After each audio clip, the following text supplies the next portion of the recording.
মাছ মাংস খেয়ে বিরক্ত? তাহলে বানিয়ে নিন কাঁকরোলের এই অসম্ভব স্বাদের ভর্তা রেসিপি। আগে যখন আমি মাছ মাংস খেতে খেতে খুব বিরক্ত হয়ে যেতাম, তখনই আমার চাচি এই রেসিপিটি আমাকে বানিয়ে খাওয়াতেন। আমি তো কাঁকরোল একদমই খেতাম না, কিন্তু এভাবে ভর্তা করে দেওয়ার পর আমি তো কাঁকরোলের বিগ ফ্যান হয়ে যাই। বিশ্বাস করুন, সেই ভর্তার স্বাদ এখনও মুখে লেগে আছে।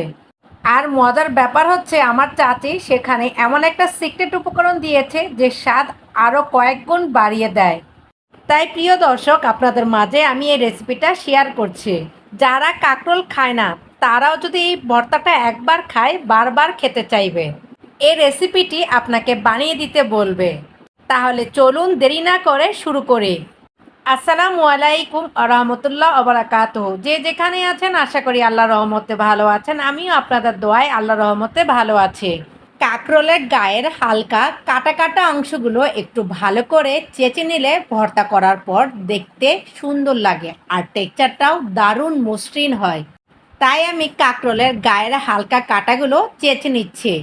মাছ মাংস খেয়ে মুখে যখন অরুচি ধরে, তখন গরম ভাতের পাতে একদলা কাঁকরোল ভর্তা যেন একেবারে স্বর্গীয় সুখ এনে দেয়। কাঁকরোলের বাইরে সামান্য কাটা কাটা দেখতে হলেও সঠিক নিয়মে বানিয়ে ফেললে এটি এক নিমেষে সব তরকারিকে টেক্কা দিতে পারে। কাঁকরোল ভর্তাকে জাদুকরি ও মজাদার করে তোলার প্রধান রহস্য লুকিয়ে আছে এই তৈরির ঢঙ্গে। দুটো সিক্রেট উপকরণ কাঁকরোল ভর্তার স্বাদকে করে তুলেছে অতুলনীয়। সিক্রেট উপকরণ নাম জানতে হলে স্কিপ না করে পুরো ভিডিওটা দেখতে হবে, কারণ স্কিপ করলে সিক্রেট উপকরণ নাম জানতে পারবেন না। আমি সবগুলো কাঁকরোলকে সুন্দর করে কেটে নিচ্ছি। আপনারাও আপনাদের পছন্দ মতো কেটে নেবেন। আমি কাঁকরোলের বিচি ফেলবো না, আপনারা ইচ্ছে করলে কাঁকরোলের বিচি ফেলে দিতে পারেন। আমি কাঁকরোলগুলোকে ভালো করে ধুয়ে নিয়েছি। আমি এখন কাঁকরোলগুলোকে অল্প পানির মধ্যে সিদ্ধ করে নিব। বেশি পানিতে সিদ্ধ করলে কাঁকরোল বেশি সিদ্ধ হয়ে যাবে। ভর্তা করলে খেতে ভালো লাগবে না, কারণ ভর্তাটা পাতলা হয়ে যাবে। আমি এখন কাঁকরোলের মধ্যে সামান্য লবণ এবং হলুদের গুঁড়া দিয়েছি। এখন আমি একটি খুন্তির সাহায্যে নেড়েচেড়ে দিচ্ছি। কাঁকরোল তাড়াতাড়ি সিদ্ধ হওয়ার জন্য আমি একটি ঢাকনা দিয়ে ঢেকে রাখবো। সিদ্ধ কিরকম হয়েছে তা দেখার জন্য আমি ঢাকনা উঠিয়ে দিয়েছি। এখন আমি কাঁকরোলগুলোকে ভালো করে নেড়েচেড়ে নিচ্ছি, কারণ নেড়েচেড়ে না নিলে কাঁকরোলগুলো সমানভাবে সিদ্ধ হবে না। কাঁকরোলগুলো নেড়েচেড়ে দেওয়ার পর আমি আবার পাত্রের উপর ঢাকনা দিয়ে দিব, কারণ ঢেকে ঢেকে রান্না করলে কাঁকরোল ভেতর থেকে সুন্দর সেদ্ধ হবে। আমি আবার ঢাকনা খুলে দেখছি কাঁকরোলগুলো সিদ্ধ হয়েছে কিনা এবং পানি শুকিয়েছে কিনা। কাঁকরোল অনেকটা সিদ্ধ হয়ে গিয়েছে এবং পানিও বেশি নাই, তাই আমি ভালো করে পানি শুকিয়ে নিচ্ছি। কাঁকরোলের গায়ে একদম পানি নাই, তাই কাঁকরোলগুলো আমি একটি পাত্রে উঠিয়ে নিচ্ছি। একটি ফ্রাই প্যানে অফ ক্যামেরায় আমি সামান্য একটু তেল দিয়েছি। এর মধ্যে পেঁয়াজ রসুন আমি হালকা করে ভেজে নিচ্ছি। পেঁয়াজ রসুন ভাজার সময় খেয়াল রাখতে হবে পেঁয়াজ রসুন যেন একদম ভাজা ভাজা না হয়। প্রিয় দর্শক, আপনারা কি আগে কখনো ঠিক এভাবে কাঁকরোল ভর্তা বানিয়ে খেয়েছেন? না খেয়ে থাকলে আজকের ভিডিওটি দেখে অবশ্যই বাসায় একবার চেষ্টা করবেন। একবার বানালে পরিবারের সবাই এক থালা ভাত চেটেপুটে খাবে। আপনারা কে কিভাবে কাঁকরোল ভর্তা করতে ভালোবাসেন কমেন্ট করে জানাতে একদম ভুলবেন না কিন্তু। পরিবারের সবাই এই অসাধারণ কাঁকরোল ভর্তা একবার খেলে বারবার বানিয়ে দেওয়ার জন্য বায়না করবে। পেঁয়াজ রসুন ভাজা হয়ে গিয়েছে, আমি এখন একটি প্লেটে উঠিয়ে নিয়েছি। ভাজা পেঁয়াজ রসুনের তেলের মধ্যে আমি সিদ্ধ করা কাঁকরোলগুলো হালকা করে ভেজে নিচ্ছি। প্রিয় দর্শক, দেখুন কাঁকরোলের গায়ে একদম পানি নেই। এ ভর্তা করার সময় খেয়াল রাখতে হবে কাঁকরোলের গায়ে কোনো পানি যাতে না থাকে। কাঁকরোলের গায়ে যদি পানি থাকে তাহলে পানি একদম শুকিয়ে নিতে হবে।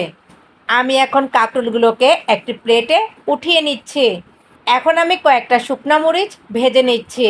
শুকনা মরিচ ভাজা হয়ে গিয়েছে অফ ক্যামেরায়। শুকনা মরিচগুলোকে একটি প্লেটে উঠিয়ে নিয়েছি। আমি এখন সিদ্ধ করা কাঁকরোলগুলোকে পাটায় বেটে নিচ্ছি। এ ভর্তার স্বাদ ও ঘ্রাণ এতটাই লোভনীয় হয় যে পরিবারের ছোট বড় সবাই এক থালা ভাত তৃপ্তি করে খেয়ে শেষ করবে। আমি এখন পেঁয়াজ রসুনগুলো বেটে নিচ্ছি। কিন্তু পেঁয়াজ রসুনগুলো আমি একদম মিহি করে বাটবো না।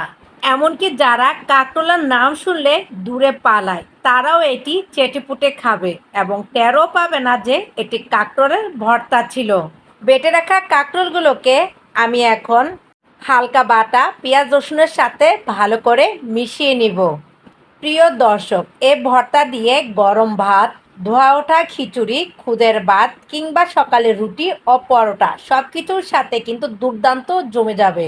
আমি এখন এর মধ্যে লবণ দিয়েছি, লবণ দিয়ে ভালো করে মিশিয়ে নিচ্ছি। আমি এখন একটি বাটিতে সামান্য কাঁচা পেঁয়াজ কুচি করে রেখেছি এবং কয়েকটা শুকনা মরিচ রাখছি। আমি এখন ভাজা শুকনা মরিচগুলোকে গুঁড়ো করে নিচ্ছি। আমি কিন্তু শুকনা মরিচে কোনো লবণ দেইনি, শুধু ভাজা শুকনা মরিচ আমি হাতের সাহায্যে গুঁড়ো করে নিচ্ছি। শুকনো মরিচগুলোকে গুঁড়ো করা হলে আমি এখন পেঁয়াজের সাথে শুকনো মরিচগুলোকে ভালো করে মেখে নিব। প্রিয় দর্শক, জানেন ভর্তার স্বাদ অনেকটা নির্ভর করে মাখানোর উপর। পেঁয়াজটাকে আমি ভালো করে মেখে নরম করে নিচ্ছি। এ ভর্তা যেটার সাথেই মেখে খান না কেন, এ ভর্তার স্বাদে একদম মন ভরে যাবে। একবার মুখে দিলেই বুঝতে পারবেন এটা যে কোনো খাবারের সাথে কতটা চমৎকার মানিয়ে যায়। প্রিয় দর্শক, আমি বলেছিলাম এ ভর্তায় আমি দুটো সিক্রেট উপকরণ দিয়েছি, যার কারণে এ ভর্তার স্বাদ হয়ে যাবে অতুলনীয়। সেই সিক্রেট উপকরণটি হলো টমেটো। আমি অফ ক্যামেরায় একটা টমেটোকে অল্প তেলে ভেজে নিয়েছিলাম। এখন আমি টমেটো, শুকনা মরিচ, পেঁয়াজ ভালো করে মেখে নিচ্ছি। এই মাখানো পেঁয়াজের মধ্যে আমি বাটা কাঁকরোলগুলো দিয়ে দিয়েছি। সবগুলো আমি একসাথে ভালো করে মেখে নিচ্ছি। প্রিয় দর্শক, আমার ভিডিওটা যদি আপনাদের কাছে ভালো লেগে থাকে, লাইক, কমেন্ট, শেয়ার করে পাশে থাকবেন। আপনাদের সুন্দর সুন্দর কমেন্ট পড়তে আমার খুব ভালো লাগে। আপনাদের সুন্দর সুন্দর কমেন্ট আমাকে নতুন ভিডিও বানাতে উৎসাহ দেয়। প্রিয় দর্শক, আপনারা একবার হলেও এই কাঁকরোল ভর্তাটা বানিয়ে খাবেন। বানিয়ে খাওয়ার পর বুঝতেই পারবেন না যে এটি কাঁকরোলের ভর্তা ছিল। বিশ্বাস করুন প্রিয় দর্শক, অসম্ভব মজার একটা ভর্তা। এই ভর্তাটা আপনি যেদিন বানাবেন সেদিন ভাতের চাল একটু বেশি দিবেন, কারণ সবাই মজা করে তৃপ্তি করে অনেক ভাত খেয়ে ফেলবে। খাওয়ার সময় বুঝতেই পারবে না যে এত ভাত খেয়ে ফেলেছে। প্রিয় দর্শক, দ্বিতীয় সিক্রেট উপকরণটি হলো সরিষার তেল। সরিষার তেলের ঝাঁঝালো গন্ধে কাঁকরোলের ভর্তা হয়ে যায় দুর্দান্ত। সব মিলিয়ে বলা যায় খুব সাধারণ কাঁকরোল দিয়ে এত সহজ আর দারুণ স্বাদের একটি ভর্তা বানিয়ে ফেলা সত্যিই চমৎকার। যারা কাঁকরোল একদম পছন্দ করেন না তারাও এই ভর্তার স্বাদে মুগ্ধ হয়ে যাবেন। দেখুন প্রিয় দর্শক, এই ভর্তাটা চমৎকার হয়েছে।